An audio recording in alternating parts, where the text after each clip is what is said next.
हाँ तो भाई, कैसे हैं आप सभी? सभी अच्छे? चलो बढ़िया सभी हैं।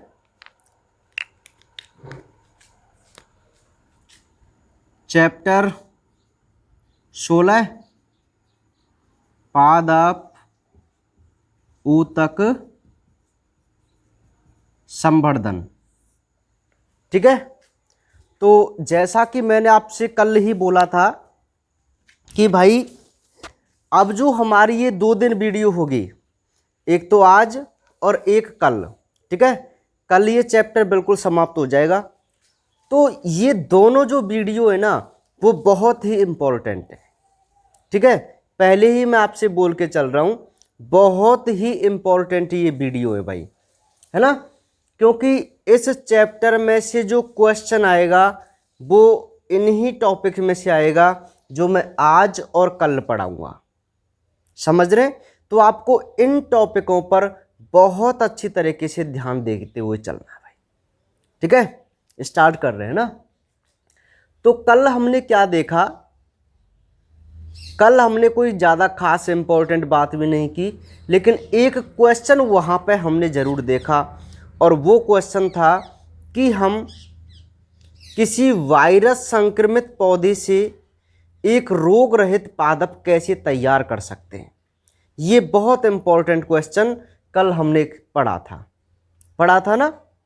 तो उसका सीधा सा आंसर क्या होता है कि यदि कोई पौधा वायरस से संक्रमित हो गया है तो सामान्य जनन की विधियों द्वारा वायरस ग्रसित प्लांट ही बनते जाते हैं, लेकिन उसका जो सीड्स प्रहरोय होता है वो हमेशा अप्रभावित रहता है। तो बस एक सिंपल सी बात है, आप सीड्स विभजोतक वहां से लीजिए। समझ रहे आप मेरी बात को?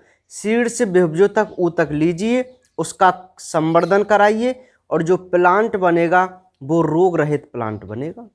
ठीक है, तो एक सिंपल सी बात है कि हम संक्रमित पादप के सीड्स प्रहरों से ऊतक लेकर एक रोग रहित पादप तैयार कर सकते हैं। ये थोड़ी सी बात थी वहां पे। ठीक है, चलिए, तो आज जो हम नेक्स्ट पढ़ने जा रहे हैं, और वो हमारा बहुत इंपॉर्टेंट टॉपिक है, और वो टॉपिक है पौधों में जीन स्थानांतरण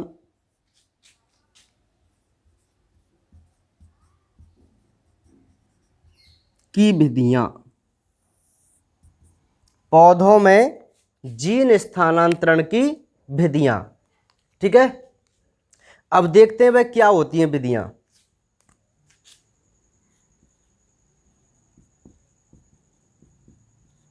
पौधों में जीन का स्थानांतरण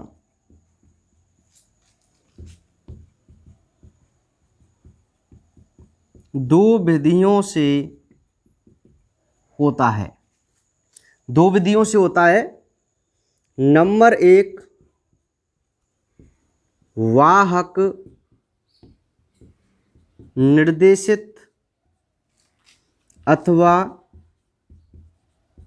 अप्रत्यक्ष विधि, और सेकंड है प्रत्यक्ष विधि, यानी कि इनडायरेक्ट और डायरेक्ट। ठीक है, तो सबसे पहले तो आप यहीं समझते हुए चलिए कि भाई हमारा जो डिजायर्ड जीन है, जिसको मैं वांछित जीन बोल रहा हूं, और वांछित जीन आप यूं मान लीजिए, जो मैंने बायोटेक्नोलॉजी करवाई थी ना आपको चैप्टर नंबर 15, तो वहां पे हमने वांछित जीन की ही तो बात की थी कि मान लीजिए किसी भी जीन की हमें कोई अभिव्यक्ति करानी है ना, कोई प्रोटीन हमें तैयार करवानी है, तो वहाँ तो मैंने जंतु की बात की थी, ई कोलाई की, लेकिन यहाँ जो हम जीन ट्रांसफ़र करेंगे वो अपने प्लांटों में करेंगे। ठीक है, और जिससे क्या होता है कि हम अपने प्लांटों में वांछित जीन को डालकर उन्हें रूपांतरित करेंगे, मतलब कुछ विशिष्ट प्रकार का बनाएंगे। समझ रहे हैं? जैसे मैंने आपको एक एग्जाम्पल दिया था कि भाई तंबाकू चमकीले, है ना, दिया था ना, तो वो चमकीले जीन जो चमक उत्पन्न करते हैं उनका आप ट्रांसफर कर दीजिए, है ना। तो वही हम समझा रहे हैं कि आखिर हम अपने प्लांटों में जीन का ट्रांसफर कैसे करें, वांछित जीन का ट्रांसफर। ठीक है, हाँ, तो वही विधि चल रही है। तो दो प्रकार की विधियों से आप अपने वांछित जीन को प्लांटों में ट्रांसफर कर सकते हैं। वो कौन कौन सी विधि है भाई? वाहक निर्देशित। तो एक सिंपल सी बात हो गई, एक तो आप वाहक के माध्यम से अपने वांछित जीन को प्रवेश करा सकते हैं,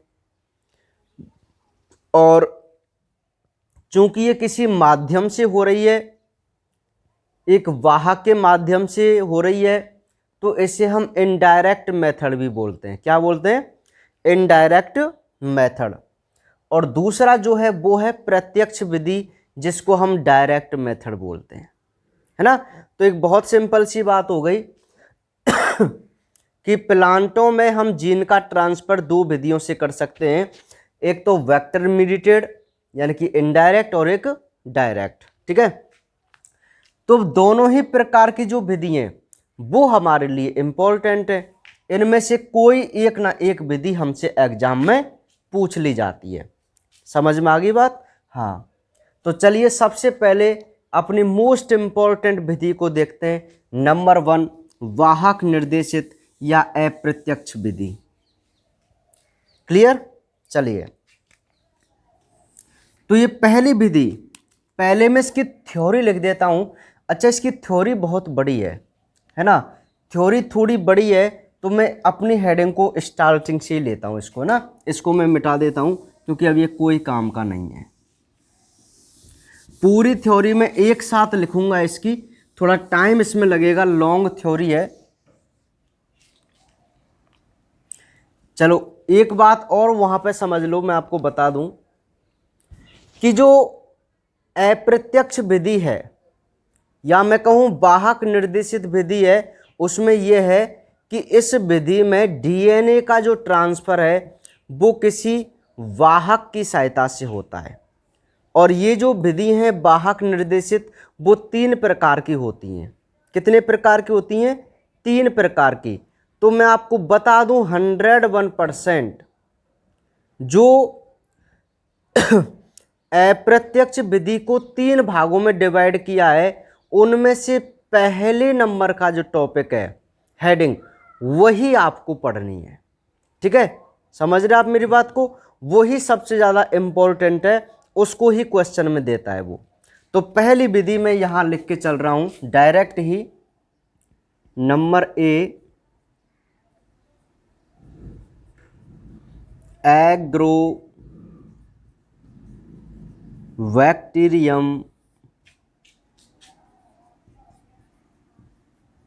निर्देशित जीन स्थानांतरण। बहुत ही इंपॉर्टेंट भैया, इंपॉर्टेंट, इसको आप कर लेना। वेरी वेरी इंपॉर्टेंट विधि है ये इस चैप्टर की, एग्रोबैक्टीरियम निर्देशित जीन स्थानांतरण। समझ में आ गई मेरी बात? हम क्या बात कर रहे हैं? हम बात कर रहे हैं कि प्लांटों में हम जीन का ट्रांसफर कैसे करें। समझ में आ रही बात? प्लांटों में हम अपने वांछित जीन का ट्रांसफर कैसे करें? तो उसने कहा आप 2 प्रकार से ट्रांसफर कर सकते हैं, एक तो इनडायरेक्ट विधि से और एक डायरेक्ट विधि से, है ना। तो इनडायरेक्ट विधि में हम मोस्टली काम लेते हैं कोई ना कोई वाहक। भाई इनडायरेक्ट हो गया ना, क्योंकि वाहक के माध्यम से जा रहा है, और यदि हम खुद उसमें प्रवेश कराएं तो वो डायरेक्ट है। समझ में आ गई बात? तो जो हमारा वाहक है, इसमें जो वाहक काम में लिया जाता है वो लिया जाता है एग्रोबैक्टीरियम जीवाणु। ये एग्रोबैक्टीरियम कौन है? एक जीवाणु है, और इसे हम क्या मानते हैं? वाहक मान के चलते हैं। ठीक है, अब देखते हैं ये क्या होता है। पहले मैं इसकी थ्योरी लिख देता हूँ, फिर मैं एक एक लाइन को क्लियर करके समझाऊंगा। ठीक है, देखिए यह है जीन स्थानांतरण, यह है जीन स्थानांतरण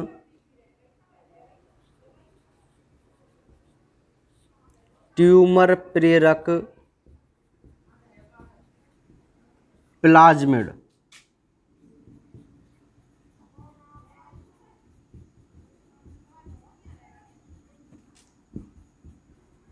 थोड़ा टाइम लगेगा, लॉन्ग थ्योरी है ना।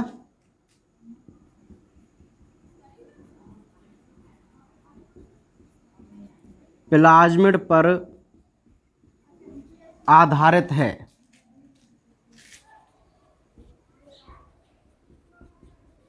यह प्लाज्मिड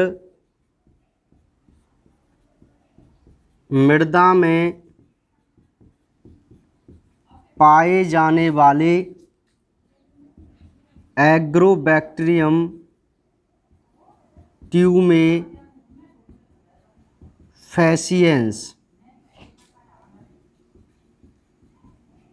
जीवाणु में होती है, जो द्विबीजपत्री पादपों को संक्रमित करता है। नेक्स्ट पॉइंट, यह जीवाणु पादपों में संक्रमण कर उनमें अनियंत्रित कोशिका विभाजन को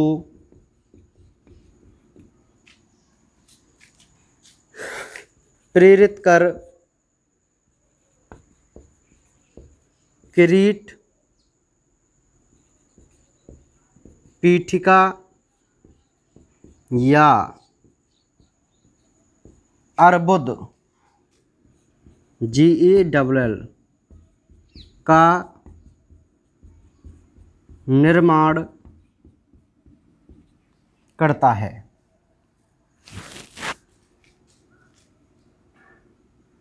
ठीक है, अर्बुद का निर्माण करता है ना, कोई बात नहीं। नेक्स्ट पॉइंट,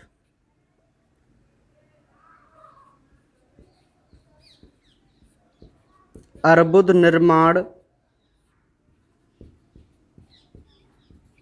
इस जीवाणु की TI प्लाज्मिड के कारण होता है।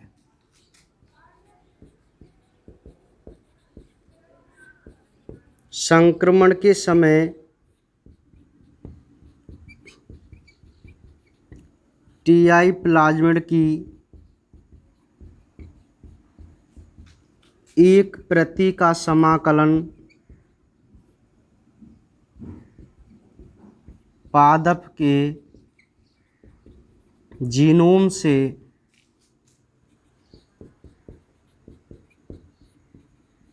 हो जाता है, और जो DNA खंड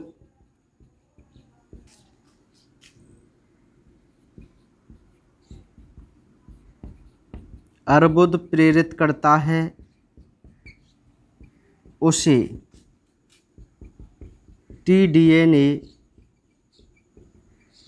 कहते हैं। नेक्स्ट पॉइंट, कहाँ तक दिखेगा आपको, मैं देख लेता हूँ। हाँ, आ जाएगा।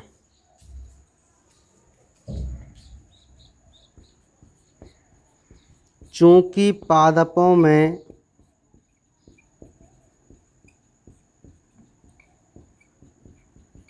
इस जीवाणु से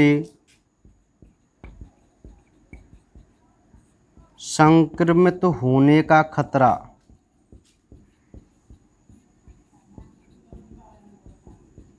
हमेशा बना रहता है, अतः हम इस प्लाज्मिड के टीडीएनए खंड को हटाकर उस स्थान पर वांछित जीन जोड़ देते हैं। अब इस रूपांतरित प्लाज्मिड को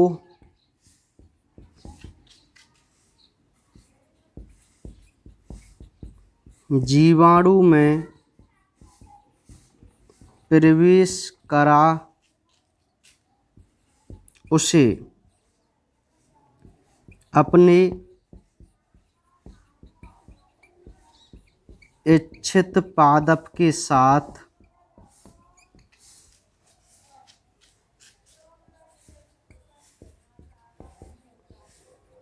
सहसंवर्धन कराया जाता है।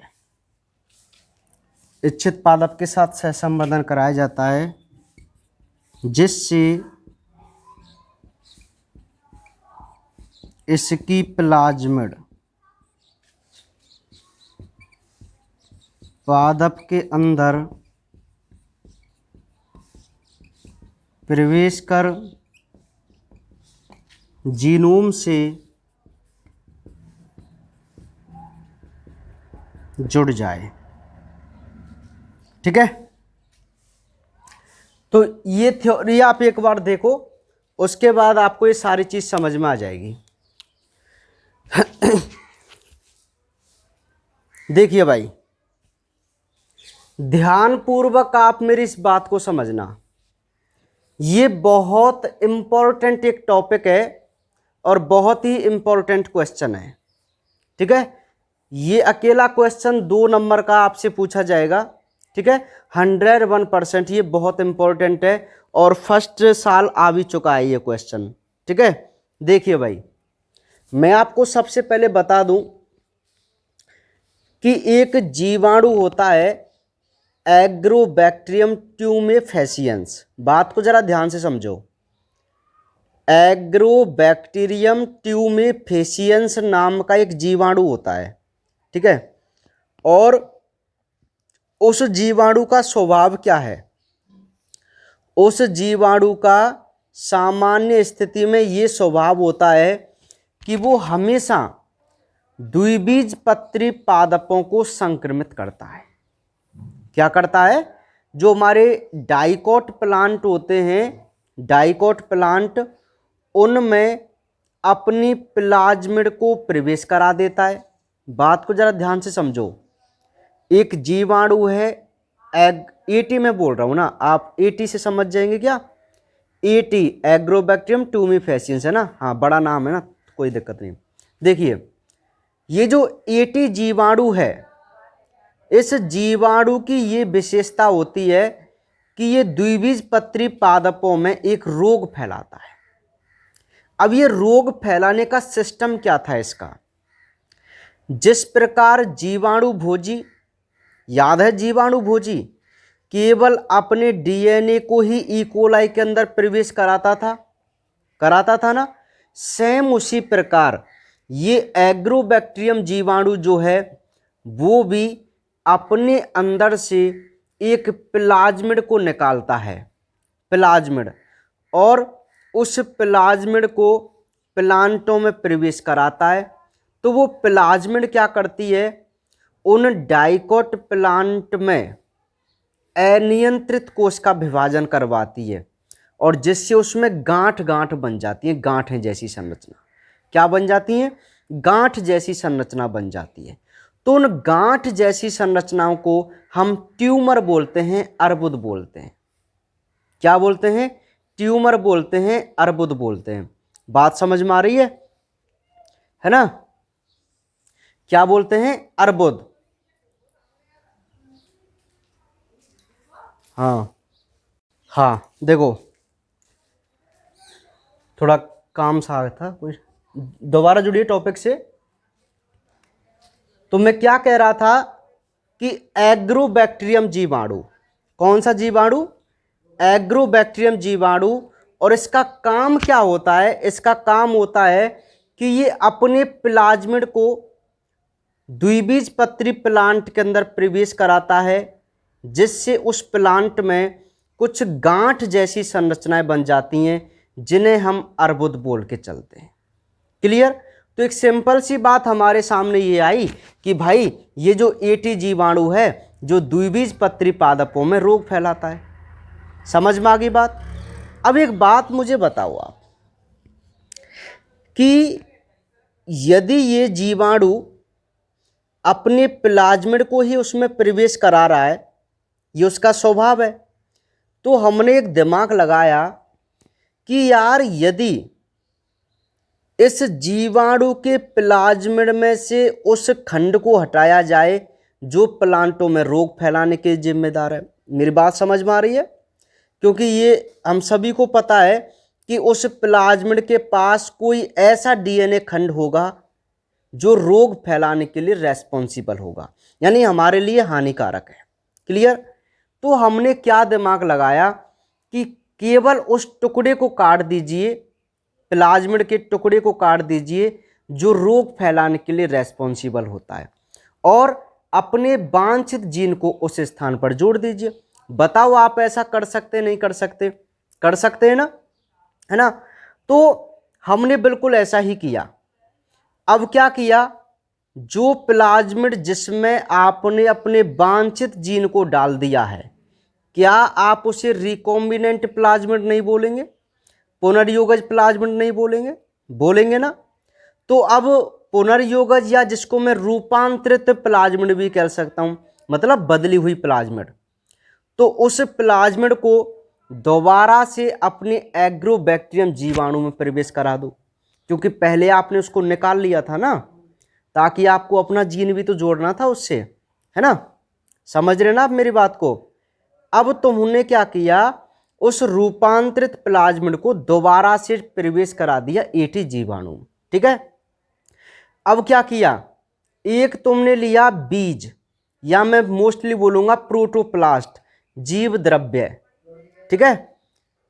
कोशिका भित्ति रहित पादप सेल, एक पादप सेल ले ली। मैं मान लो आपको एक कपास का मैं एग्जाम्पल देता हूं। ठीक है? कपास क्या है? एक जीवाणु होता, कपास में एक सलभ कीट होता है, मॉथ जिसको बोलते हैं, मॉथ। वो कीट क्या करता है? कपास में रोग फैलाता था।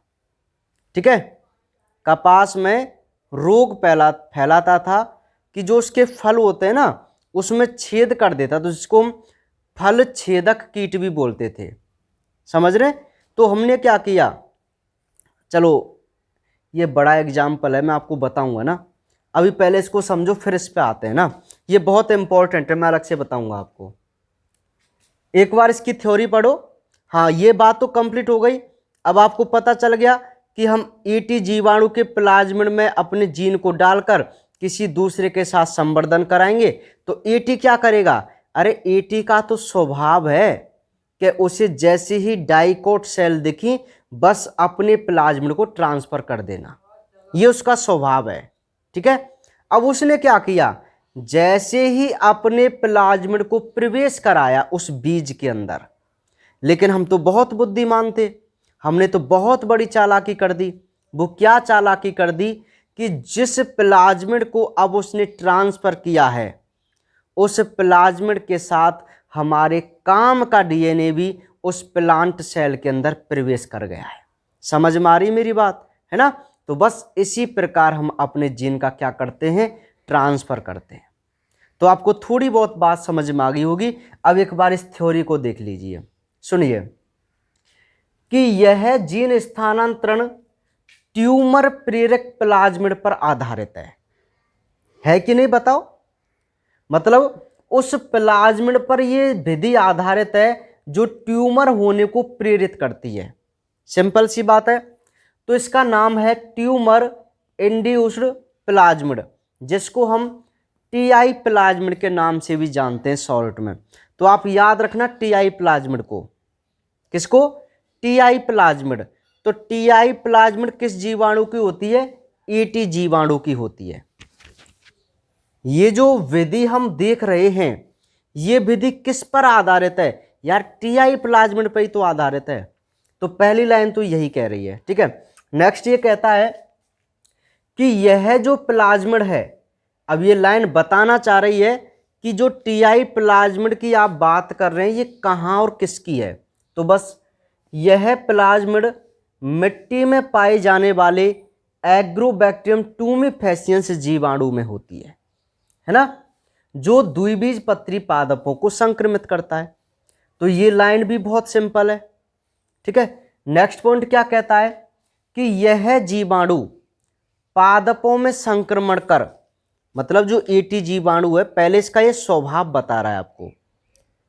पहले पॉइंट में ये आपको एटी जीवाणु के बारे में समझाना चाह रहा है ना, कि ये प्लांटों में संक्रमण करता है तो उनमें अनियंत्रित कोश का विभाजन को प्रेरित करेगा, जिससे उसमें क्रीट पीठ का या अर्बुद का निर्माण होता है, जिसे हम क्राउन गोल के नाम से भी जानते हैं, है ना। क्राउन गोल के नाम से भी जानते हैं। समझ, यहां तक बात समझ में आ गई, ठीक है। और ये जो अर्बुद का निर्माण हो रहा है वो किस कारण होता है? टीआई प्लाज्मिड के कारण हो रहा है। नहीं हो रहा है क्या? जो ये प्लांट में अर्बुद बन रहे हैं वो किस कारण बन रहे हैं? जीवाणु की टीआई प्लाज्मिड के कारण बन रहे हैं। अब टीआई प्लाज्मिड क्या करता है कि संक्रमण जब होता है तो टीआई प्लाज्मिड की एक कॉपी उस पादप के जीनोम से मिल जाती है, और जो डीएनए खंड अर्बुद प्रेरित करता है उसे हम टीडीएनए बोलते हैं। मैं आपको समझाऊं, जैसे ये है इसकी प्लाज्मिड, है प्लाज्मिड, इसको मैं टीआई प्लाज्मिड बोल सकता हूं, ठीक है। और मान लीजिए ये छोटा सा खंड, क्योंकि मैं ये प्लाज्मिड, भाई प्लाज्मिड तो पूरा एक डीएनए होता है, और डीएनए के खंड जीन होते हैं जो डिफरेंट प्रोटीन्स बनाते हैं, है ना। तो ये पूरी प्लाज्मिड तो इसको संक्रमित नहीं करेगी, इसका कोई ना कोई खंड इसके संक्रमित करने के लिए रेस्पॉन्सिबल होगा। तो वो यही कहता है कि टीआई प्लाज्मिड का जो खंड संक्रमण फैलाता है उस खंड को मैं टीडीएनए बोलता हूं। क्या बोलता हूं? टीडीएनए। टी का मतलब यहां ट्यूमर से है। किससे है? ट्यूमर से, कि ये भाई ट्यूमर फैलाने वाला डीएनए है। इतनी सी बात आप समझो, ठीक है। टीडीएनए, क्लियर हो गई बात यहां पे। टीआई प्लाज्मिड का झंझट खत्म। क्या है टीआई प्लाज्मिड? एक एटी जीवाणु की प्लाज्मिड है। क्या होता है इसमें? इसमें एक ऐसा डीएनए खंड होता है जो प्लांटों में संक्रमण फैलाता है, उस खंड को मैं टीडीएनए बोलता हूं। क्या बोलता हूं? टीडीएनए। कैसे करता है ये? कि जैसे ही उसकी प्लाज्मिड प्लांट में जाती है उस पादप के जीनोम से जुड़ जाती है और उसमें अर्बुद बनवाती है, गांठ जैसी संरचनाएं बनवाती है। ये सिस्टम था इसका, है ना। तो यहां तक तो आपको भाई कोई दिक्कत नहीं है। यहां तक ये हमारा हाफ पार्ट है। मेरी आपको बात समझ में आ रही है? इसके मोस्टली दो पार्ट मानो आप, ये वाले, ठीक है। जो ऊपर वाला भाग है ये तो आपको एटी जीवाणु के बारे में बात बता रहा है, और जो दूसरी बात है वो हमारे जीन स्थानांतरण को बताएगा। समझ में आ गई मेरी बात, है ना। आप पीडीएफ में भी देखना, उसके मैंने दो पार्ट कर रखे हैं, ठीक है भाई। तो पहले पार्ट में आपको कोई दिक्कत नहीं है, बहुत सिंपल है। कैसे सिंपल है? एक बार दोबारा देखो कि भाई ये जो विधि है वो टीआई प्लाज्मिड पर आधारित है कि नहीं। ये टीआई प्लाज्मिड एटी जीवाणु में पाई जाती है, सिंपल सी बात है भैया, है ना। ये जीवाणु क्या करता है, पादपों में जब संक्रमित करता है तो उनमें अनियंत्रित कोशिका विभाजन को प्रेरित करता है, जिससे क्राउन गोल का निर्माण होता है। भाई बिल्कुल होता है। फिर आप बोलेंगे ये जो क्राउन गोल हो रहा है ये टीआई प्लाज्मिड के कारण होता है, और ये टीआई प्लाज्मिड क्या करता है, प्लांट के जीनोम से जुड़ जाता है, और जो खंड अर्बुद बनवाएगा उसे हम टीडीएनए बोलेंगे। बस इतनी ही सी तो बात देख लीजिए, क्लियर। अब नेक्स्ट वो कहता है चूंकि एग्रोबैक्टीरियम जीवाणु से इन प्लांटों को संक्रमित होने का खतरा हमेशा बना रहता है, यानी कि जो एटी जीवाणु है वो हमेशा ही इनको संक्रमित करते रहते हैं। तो हमने क्या दिमाग लगाया, क्योंकि आप जानते हैं हमने चैप्टर नंबर 15 में भी तो यही किया था, प्लाज्मिड के साथ किया था ना। तो बस ये काम अब आप नहीं कर सकते क्या? अरे अब तो खुद आप भी सोचने पे मजबूर हैं कि हाँ यार ये तो बहुत सही बात है कि यदि एटी जीवाणु अपने केवल डीएनए को ही उसमें प्रवेश करा रहा है ना, किसमें, प्लांट में, तो यार एक बात तो हो सकती है कि इसके उस डीएनए खंड को काटो जो संक्रमण फैला रहा है और उसके स्थान पर जोड़ दो अपने वांछित जीन को। समझ में आ गई मेरी बात? ठीक है। अब वांछित जीन का मैं एक एग्जाम्पल और आपको यहां पे देता हूं कि हम कौन सा वांछित जीन लेंगे। अभी आप रुको, इस पे मैं अभी पहुंचूंगा, लेकिन इससे पहले मैं आपको एक वांछित जीन को बता देता हूं कि कौन सा वांछित जीन का मैं एग्जाम्पल आपको यहां देने वाला हूं, क्योंकि यही पॉइंट आगे भी काम आएगा आपके, है ना। तो सुनिए, एक जीवाणु होता है बैसिलस थुरिनजेंसिस, जिसको मैं बीटी जीवाणु बोलता हूं। बात को जरा ध्यान से समझो आप मेरी को। एक जीवाणु होता है बीटी, इतना याद रखो आप, बीटी जीवाणु है। तो बीटी जीवाणु क्या करता था, वो अपने अंदर से एक ऐसी प्रोटीन निकालता था, एक ऐसा रसायन निकालता था, जिस रसायन की वजह से एक कीट, एक विशिष्ट कीट था जिसको मैं सलभ कीट या मॉथ बोलता हूं। और वो सलभ कीट क्या करता था कि जो कपास के फल होते हैं गोल गोल से, आपने देखे होंगे, उनमें छेद कर देता था और पूरी फसल को प्रभावित कर देता था, कपास की फसल को। कौन? एक कीट। और वो कीट किसमें मरता, किसके कारण मरता था? बीटी जीवाणु के द्वारा उत्पादित प्रोटीन से। मेरा लिंक समझ में आ रहा है आपको? एक तरफ मैं बीटी जीवाणु ले रहा हूं, एक तरफ सलभ है और उधर है कपास, तीन चीजें। तो जो सलभ कीट है वो कपास को प्रभावित कर रहा है, ठीक है। हम बड़े परेशान हैं यार, कपास की फसल नहीं हो पा रही, ये कीट पूरी फसल को चौपट कर देता है ना। तो एक वैज्ञानिक ने अचानक से क्या देखा कि एक बार कहीं बीटी जीवाणु था और उस जीवाणु के पास जो सलभ कीट था वो मरे हुए पड़े थे, सलभ कीट। उसने देखा यार ये तो बहुत खतरनाक कीट है, इससे तो पूरी दुनिया परेशान है, सलभ से, ये कपास की फसल को बहुत प्रभावित करती है, ये कैसे मर गया। उसने वहां पर जांच पड़ताल की, तो वहां पर क्या देखा, उन्होंने बीटी जीवाणु को देखा और एक प्रोटीन्स वहां पर देखी, एक रसायन वहां पर देखा, ठीक है। तो अब उस प्रोटीन की जब खोज की गई, उसकी जांच की गई, तो उन्हें क्या मिला कि भाई ये जो बीटी जीवाणु होता है इसके पास एक जीन होता है और उस जीन का नाम है, मैं आपको बता दूं, क्राइजीन। क्या नाम है? क्राइजीन। दिख रहा है आपको? हाँ, क्या नाम है इसका? क्राइजीन। किस जीन का? जो बीटी जीवाणु के अंदर है। और मैं आपको बता चुका हूं ना, हर जीन अपनी अलग प्रोटीन बनाता है, ठीक है। तो ये क्राइजीन एक ऐसी प्रोटीन बनाता था जिसे मैं क्राई प्रोटीन बोल सकता हूं, और उस प्रोटीन की वजह से वो कीट मर जाता था। ये बात समझ में आई, ठीक है। तो अब हम क्या करें? वैज्ञानिकों ने सोचा यार किसी भी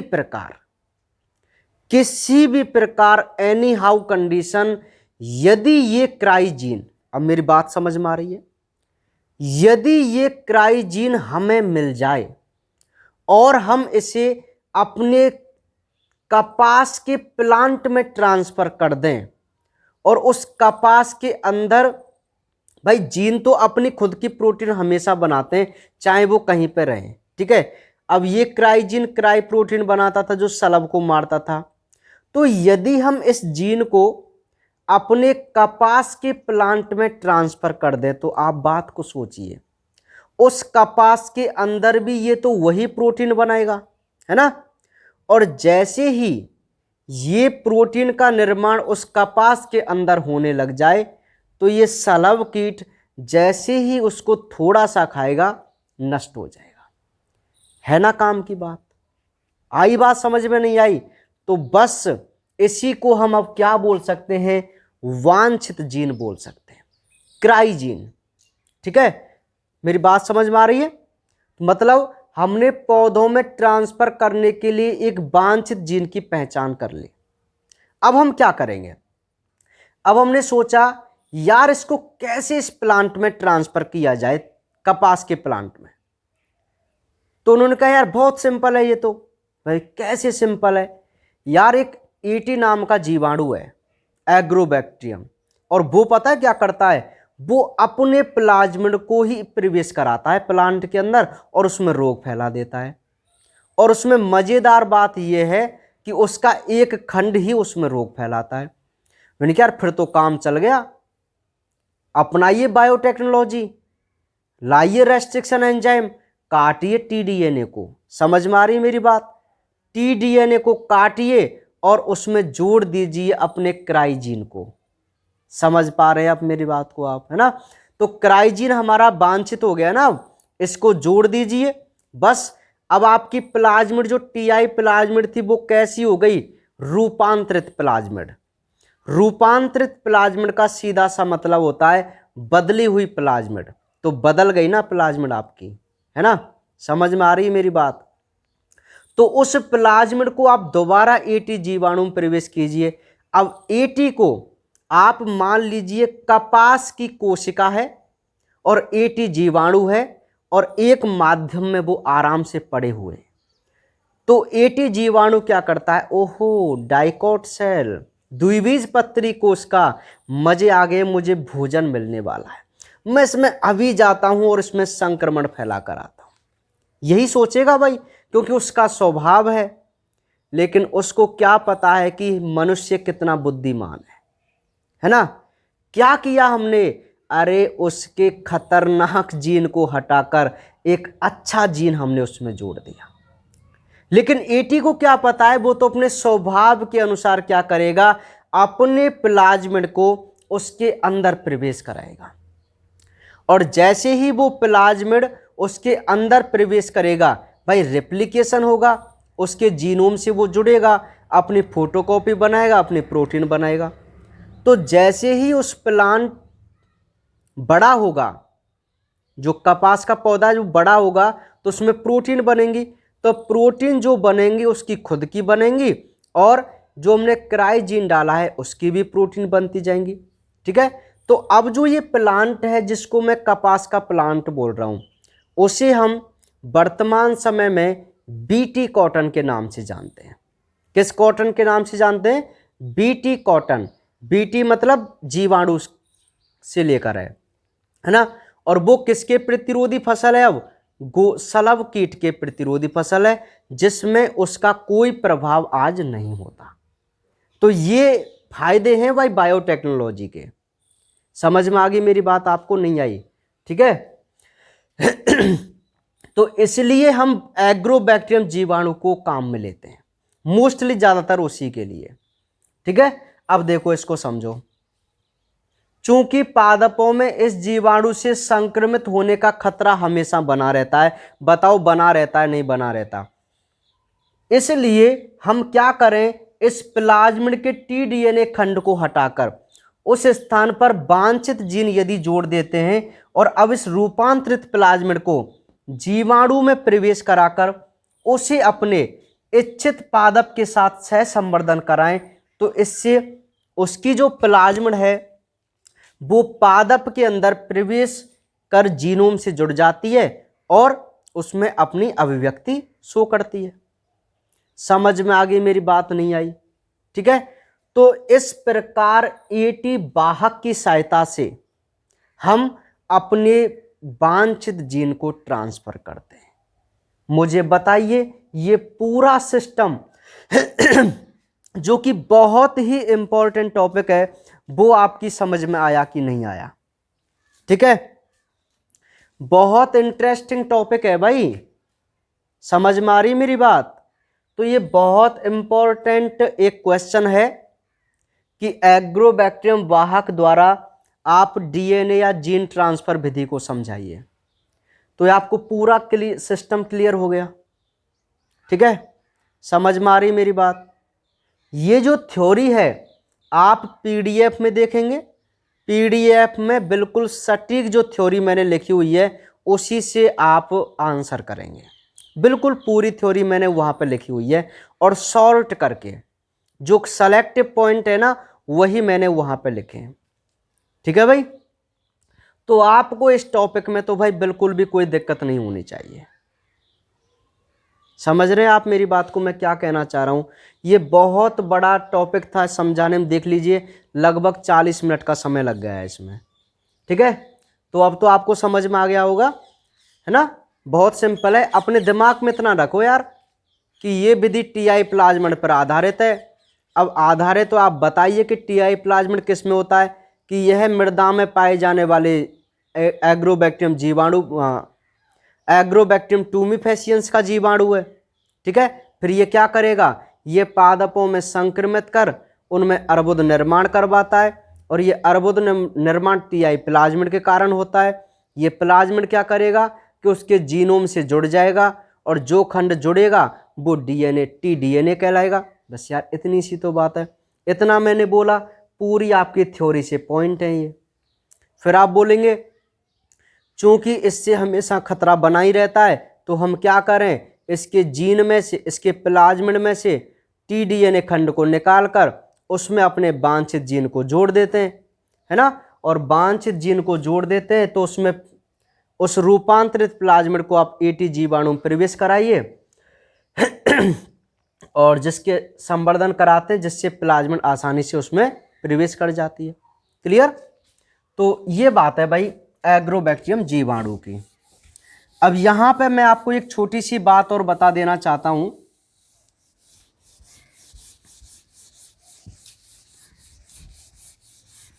कि टमाटर,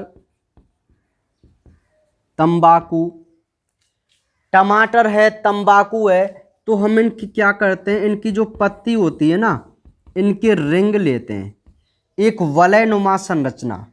ठीक है, टमाटर का पौधा है तो आप क्या करें, टमाटर की जो पत्ती होती है उसके रिंग बनाकर, तो कोई वलय जैसी संरचना बनाकर हम उस सह संवर्धन के साथ डाल देते हैं। ये मान लीजिए रिंग पत्ती है, ये हमारा एग्रोबैक्टीरियम जीवाणु है और ये हमारा प्रोटोप्लास्ट है कपास के पौधे का, मान लीजिए ना। तो इसको जब हम डालते हैं ना तो ये क्या करता है, एक रसायन छोड़ता है एसीटोसिरोगोन।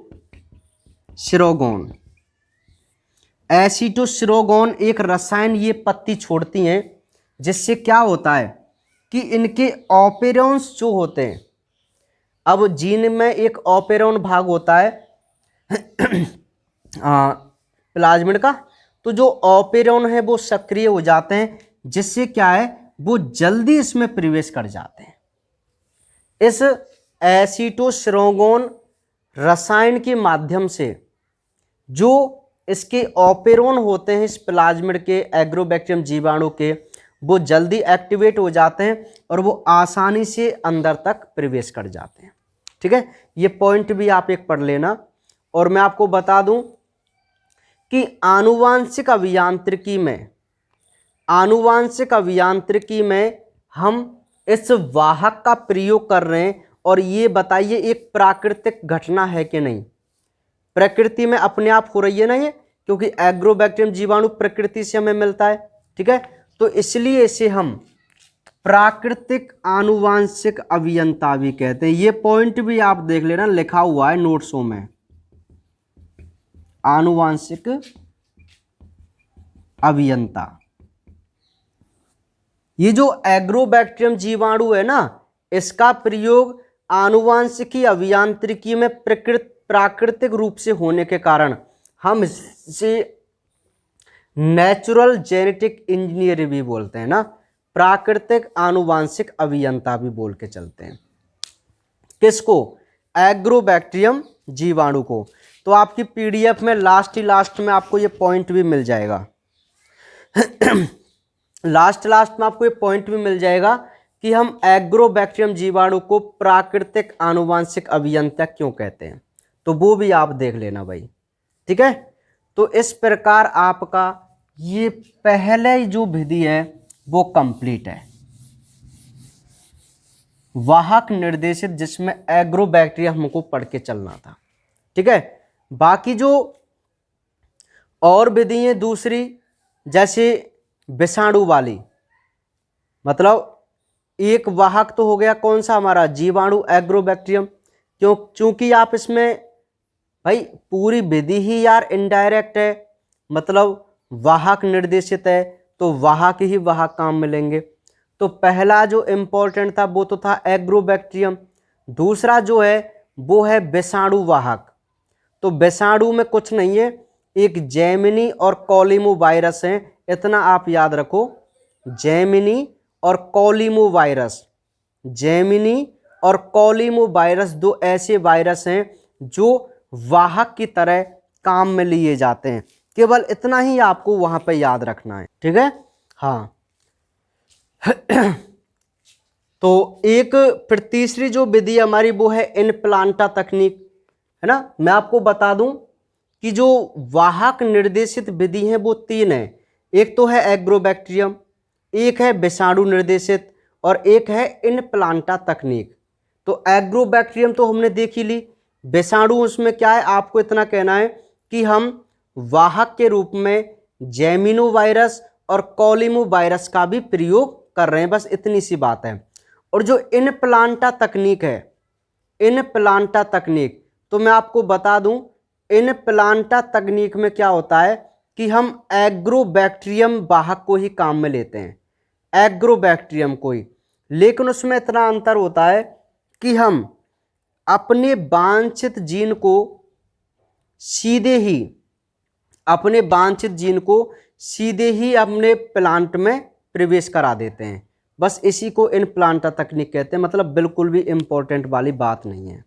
ठीक है, समझ में आ गई बात। हाँ, तो ये हमारी हुई वाहक निर्देशित विधि, यानी कि पौधों में जीन ट्रांसफर हमने मोस्टली एटी जीवाणु की सहायता से किया, और यही क्वेश्चन आपसे पूछा जाएगा इस बार। इस क्वेश्चन के चांस बन रहे हैं।